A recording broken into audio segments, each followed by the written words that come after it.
but that's where we start, right? We start there, and that's where we really dive deep into creating a strategy that is sufficient and appropriate for each person that we talk with around tax planning. Yeah, so Ulrich, talking about tax planning, I think that's a good segue in terms of percentages. So, you got your 401k, you got your Roth, and then Social Security. Hopefully, it's there when when we retire. But percentage wise, how much of the savings do you want to see in a Roth versus a traditional IRA or 401k? In other words, 80% of your portfolio should be in your 401k or an IRA, and then how much of that should be a Roth? Yeah, so our strategy, time and tested and proven. So let's just use the 20% rule, right? And before we go there, let's just talk about mindset. And so that is the part of it that we've been ingrained in our minds, that as Americans, we have to save in our employer-sponsored plan. Whereas the mindset that we have is we have to save for retirement. And if we save 10% in our employer-sponsored plan, or we save all 20 in our employer-sponsored plan, right? That's our choice. But what we want to make sure is we do, like, hey, we can open up a non-qualified account. We can open up a Roth. We can utilize your employer-sponsored plan. They're earmarked all for retirement, but we're helping you from a tax efficiency standpoint diversify amongst taxation. And so really the answer to your question is, watch, you'll like this one. It depends. But it truly depends on the goals that we have. But from an efficiency standpoint, what we do is say, all right, we got 20%. The first 5% we're going to put into our employer-sponsored plan. The next 5% we're going to put into this non-qualified bucket of money, this brokerage solution, to create some dollars that have flexibility and have some optionality. And then, all right, if our 401k is tapped out at that 5%, right? That 5% was $23,000 on the nose. Well, now we get to say, all right, hey, are we an aggressive investor? If we're an aggressive investor, we need to put another 5% into some really aggressive stocks, bonds, mutual funds. Or if we are a conservative investor and we love getting guaranteed rates of return utilizing products, right? Utilizing permanent life insurance. I mean, it's just such a great tool because of the taxation of it, right? I don't care about the return, same thing. If we both one person getting the 8% return, one person getting 7%, but at the end of the day, the 7% person pays 10% in taxes and the 8% return pays 50%. Well, who won? Right. So it really is a strategy of that 20%. It's like, hey, let's start off with the employer-sponsored plan, and then let's go to the non-qualified account because that's taxed at a marginal tax rate of 15% long-term capital gains now. And then let's make sure we can put some in a Roth type bucket, right? A Roth type bucket. And then the other 5% is truly dependent on if that person is a conservative investor or if they're an aggressive investor. So we leave some optionality and some flexibility within that. But I just think the mindset of, I don't have to save for retirement just in this employer-sponsored plan. If I'm putting, $23,000 in an employer-sponsored plan, and that may be 10% of my salary, well, it probably would be a good idea from a tax planning perspective to open up a non-qualified account, earmark it for retirement, and only get taxed 15%. Like, it just the numbers, 40%, 15%. It's a no-brainer. Does that answer your question? Yeah, no, I agree. I think there's a situation where at the end of the time that the person's going to work, it's really good to understand what the taxation rates are. Yeah. They pull out the money. Yeah. And that's what people, I meet people all the time. It's just like, hey, and the same thing, right? I'm saving in my 401k and I'm saving in my bank account. Yeah. Guess what? That's going to be taxed at your highest effective income tax rate. That the gains on that is going to be taxed at the highest effective income tax rate. So we want to take as much cash as we can, or much dollars we can, and get it out of that space of the highest effective income tax rate. I'm not saying that, I love America. I love our country. The good, bad, and the ugly. It makes us who we are. But it's something about, hey, put money in the 401k, put money in the 401k, put money in the 401k, because guess what? If we have a big amount of money down the road, that's going to bring back the most in taxes for the federal government. If we put money in the banks, which we know who really runs the banks, we're going to pay the highest effective income tax rate on all of those gains, right? And so I think diversifying really just gives us some added incentives to make sure that we're keeping more of the money that we worked hard for, and again, that we can transition it to our loved ones. And what are the limitations on the Roth? So I get this question all the time. So 7,000 is the new Roth IRA limitation, but there is a stipulation that if you make over, they change every year, over $210,000, you can't contribute to a retail Roth. But there's a workaround. Let's say, like for us, we have an LLC, and that LLC, makes $50,000 a year. Well, guess what? That's below the limits. Even though our household income may be above that, if we have this LLC that is netting $50,000, guess what? The LLC is an entity. That entity can have a Roth IRA, right? So there are numerous ways to really just be creative to do what is said not to be able to be done, but that can be done. But the beautiful thing, like one of the things that a lot of companies are doing now, is that inside of your 401k or your 403b, they're offering a Roth portion. So in the Roth portion, through an employer-sponsored plan, because it is a benefit, you can put $23,000 a year into the Roth portion of your 401k if you have that provision. What do you think about the strategy to take some of your 401k, let's say you change employers and you roll over to a new employer and a new 401k plan, but taking the old monies from the 401k plan at your old employer, converting it to a Roth? Is that something that you recommend? It depends. No, I say it depends. I totally believe that every dollar that we have, if we can get it into a tax-free environment, we should do it. The strategy that we run into or we implement a lot, just because of the tax bill it would create, is we do it over time. So let's just say we got a 50-year-old that knows they're going to retire in 10 years at the age of 60. And they do have, right, lots of money inside of their pre-tax account, their employer-sponsored plan. So every year we may just, again, having a team, right, talk with their CPA all on a call together and say, hey, we need to do this from a tax efficiency standpoint long-term for, Todd's retirement. We need to start putting 10% of all of this money that has not been taxed, transitioning every year, right, to a Roth. And with that, the tax planning person will be able to say, all right, well, this is what this is going to look like from a gross income and a probability of what you'll pay back in taxes.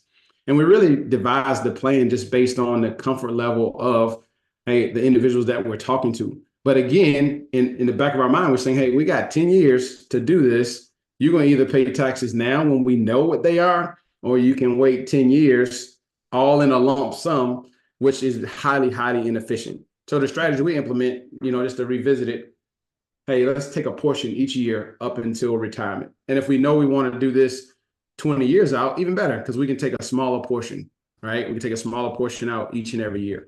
But I totally think moving money, right, consolidating it into a traditional IRA or Roth IRA from an old retirement is definitely the way to go, to be really, really super strategic. And just it allows you to just have more money. It's no way around it to say tax-free money upon distribution wins versus money that has not been taxed.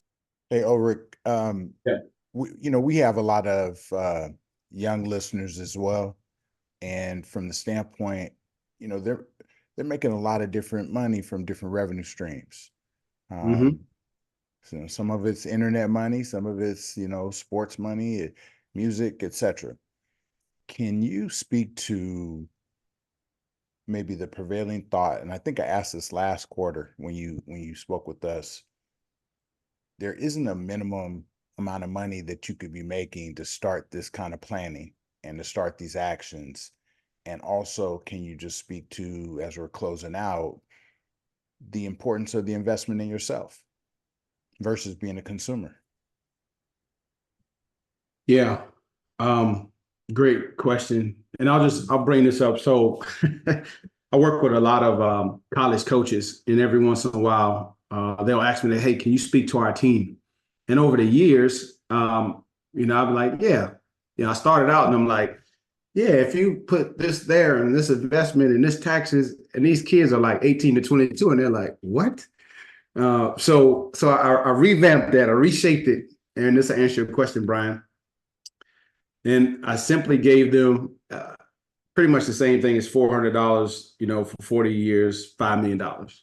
And they got that like so vividly and so quickly. They're like, hold up. By the time I'm 50, if I save $400 a month, I would have $5 million. And I'm like, yeah, you'd have probably more than $5 million, because we just ran it at a 10% rate of return, right? When the rate of return over 40 years is, pushing 12, 13, 14%.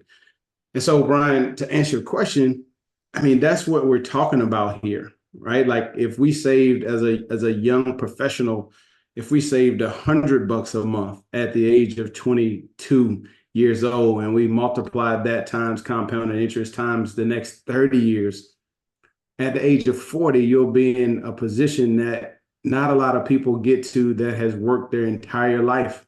Like I was talking to an older gentleman that was retired, and I told him that stat, and he was like, well, if I'd have known that, I would have just cut lawns and not went to college and just saved $400 a month for 40 years. And he said at 60, I have $5 million. He said, that's more than I got now. And I've worked and went to college and all of those things.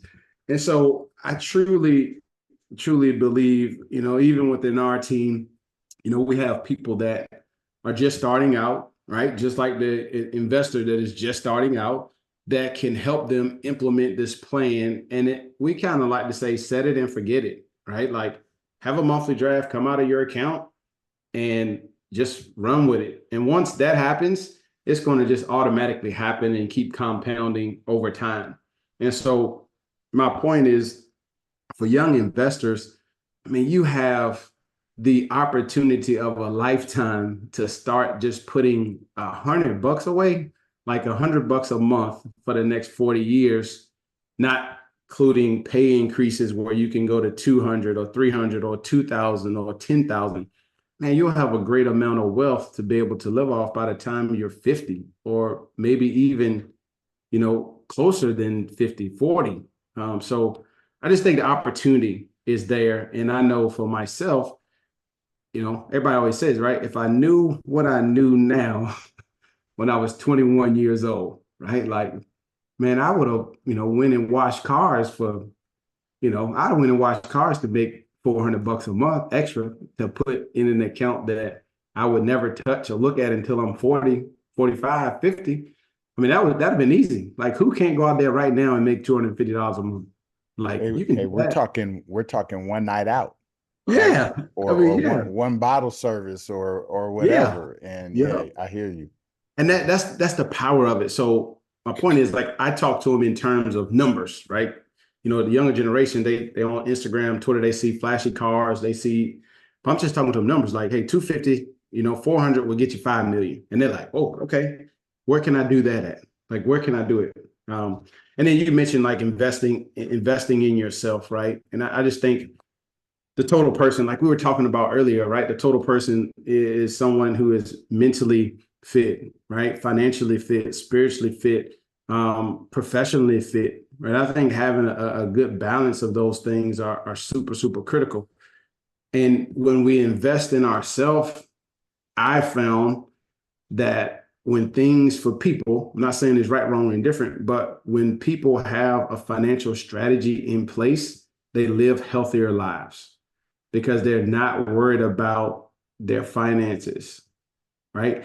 And I'm not saying they have to be ultra successful people, like have, 500 million in the bank. I'm talking about just regular everyday people, right? They know what they have to do to get to where they want to get to. And that just brings so much clarity and a fresh vision for them. And it is so, so, so impactful. So I'm not saying, finances is the end all be all, but finances, run our society, and most people judge themselves on their finances. And most of the time, I found out in life, it doesn't matter like what you have. It matters like that you have a plan to get to where you want to go. And so I think that's the nugget in this financial planning conversation is have a plan, like know your vision, have a great perspective on it, and then seek direction from professionals that will help you. Ulrick, you mentioned a couple of things that I think resonate with the SkillSharp way, if you will. When you talked about grandchildren, you talked about legacy transitioning. So I've been doing some research, and I know from a perspective of charitable giving, it doesn't necessarily always have to be cash out of pocket. I think you can give through some of your investment vehicles. So can you talk to us a little bit about that? Yeah, I'll talk about two simple ones, right? If we just utilize the information that we talked about now. So the non-qualified account, right? Let's just say in our non-qualified account over time, and we just killing it. So for a year, if we wanted to take those gains and take them and donate them directly to a nonprofit organization, guess what? We're not taxed on those gains, and we still get a tax deduction for donating that bucket of money to that nonprofit organization. So, hey, win-win, right? Reduce taxes, give to an organization that needs it, and they really cost us nothing, right? Just being strategic. And then the other tool that I really, really love is a donor advised fund. So a donor advised fund has really the same impact, where it's a fund that's specified as a donor advised fund. So I could grow money in this donor advised fund, and anytime I wanted to, I could donate to a charity or to a 501, to a nonprofit. Like at any time I wanted to. I could ideally do it when I have gains. Again, we have gains, we donate the gains, right? It's the tax write-off for us. It makes an impact on the institution that we're donating to, right? So again, it's ways that, hey, we're utilizing our wealth that we've created, right, to make an even bigger impact to another organization and to our legacy as we are structuring it properly to continue and to give and to continually to serve other people. And I just think, a donor advised fund is, it's unbelievable. So let's say we got, we run this with some professional athletes with a foundation, right? And so they just dump a couple $100,000 into this donor advised fund. And every year, right, they're able to utilize the gains or contributions that they get, utilize the gains to donate to a nonprofit. And for them, right, now it's on the back end, we're making an impact, but I'm also taking advantage of a tax deduction that I can have. And so, those two things alone, right, whether, hey, you have a donor advised fund, right, really, really complicated, or you just go to Fidelity and you open up a brokerage account, and let's just say one year you get $50,000 in gains, right? Well, we could make that a gift to an organization and take that $50,000 as a tax deduction for that current and that fiscal year. So lots of other ways, but like just ways that may be relevant and ways that may be easy. You just talk to your CPA about, hey, I have this right form that I just took out 20,000 and I donated that 20,000. Right? I still have my basis. I still have some of the gains that I had in there, but I just made an impact on someone else. And and I get a tax deduction for. Ulrick, let me tell you that we value your time, we value you, and I know you just scratched the surface, but you gave us a tremendous amount of information that is useful. And oftentimes, you hear from someone and 90% of what they're saying is not useful. You gave us, I think you went in over 100%. today. So thank you very much for that. We would love to again see you again as soon as possible. Todd, Brian, anything else you want to say before we wrap up here? Yeah, no, appreciate the advice, and just kind of being grounded to just bring it back to the financial health that, can affect so many different aspects of your life, and just be mindful of that. And like I said, just a little bit now and down the road can create a nice big nest egg for yourself. Good reminder. And also just knowing time is money, being able to leverage somebody that's an expert in the field, I think is extremely valuable. So, it'd be great to put your information out there so people can follow up with you. Yeah.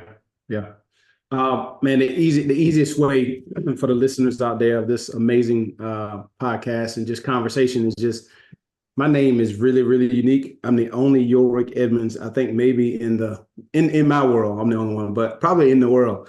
But if you just type in Google Ulrick Edmonds, and I'm affiliated with Northwestern Mutual, it'll pop up, and then you can schedule a time to connect with me via my website. I mean, that's the easiest way. It comes right to me. It comes right to my phone, right to my team, and just leave a note. Hey, I heard you on the podcast.